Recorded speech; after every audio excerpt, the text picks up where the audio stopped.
simple things. But then these all become very important when you put everything as a unit. How to format the sections and the subsections and the subsections. For example, the numbering of the sections should be 1, 2, 3 and should be in the bold. And subsections 3 and the subsection can be 2.1.1, 2.1.1.2 and so on.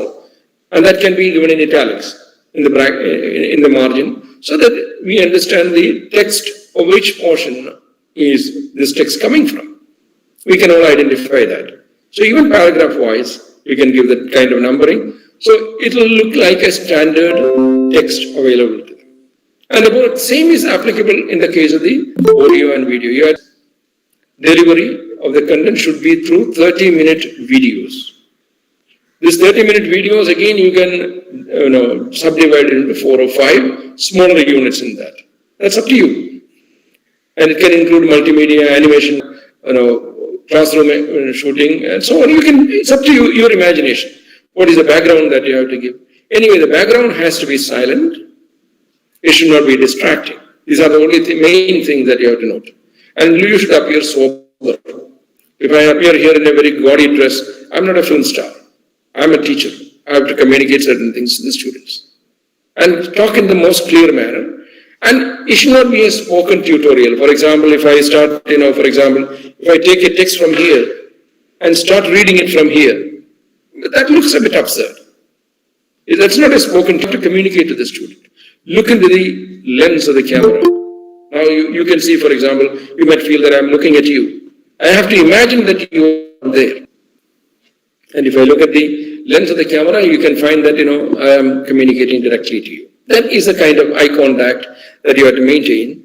And then you should not be, we have already said that, you should appear in the video not less than 25% of the time.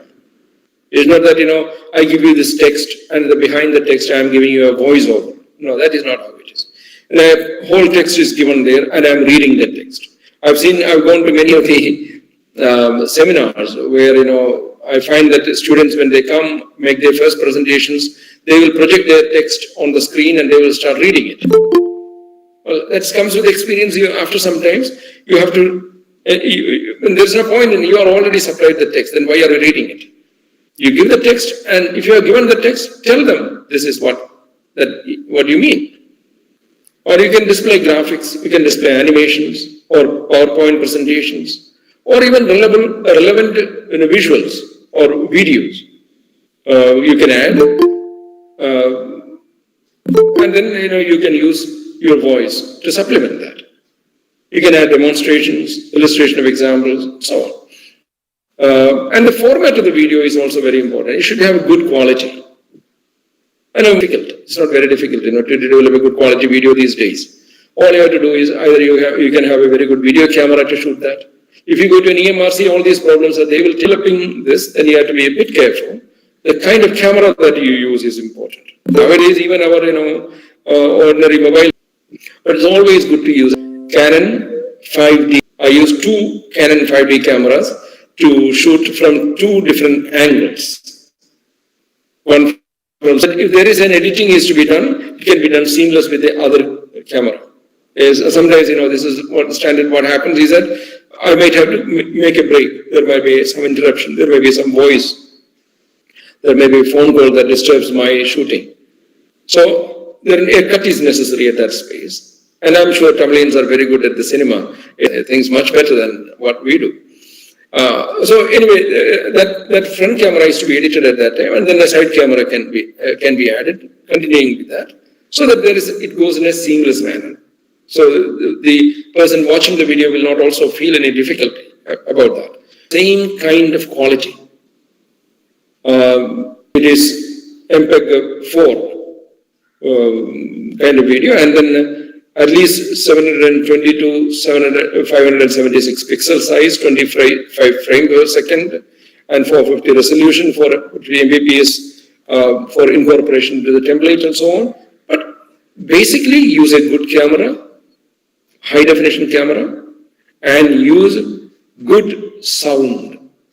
More than the If there's a disturbance in the sound, I'm sure, our lecture will be spoiled.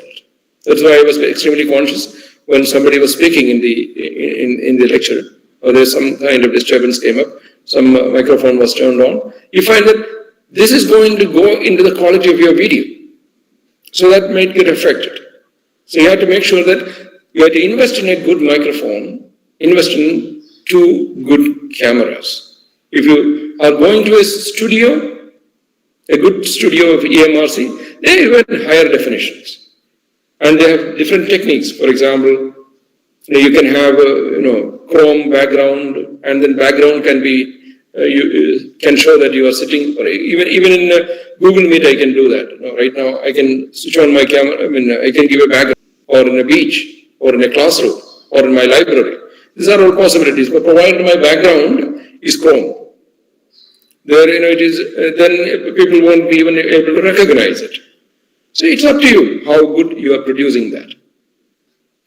And the presentation, when you make a presentation, you can use your presentation in your PPT, for example. Just now what I'm doing right now. It can be through PPT. And avoid using long blocks of text. So, for example, when I see the PPT, my lines generally doesn't exceed number 7.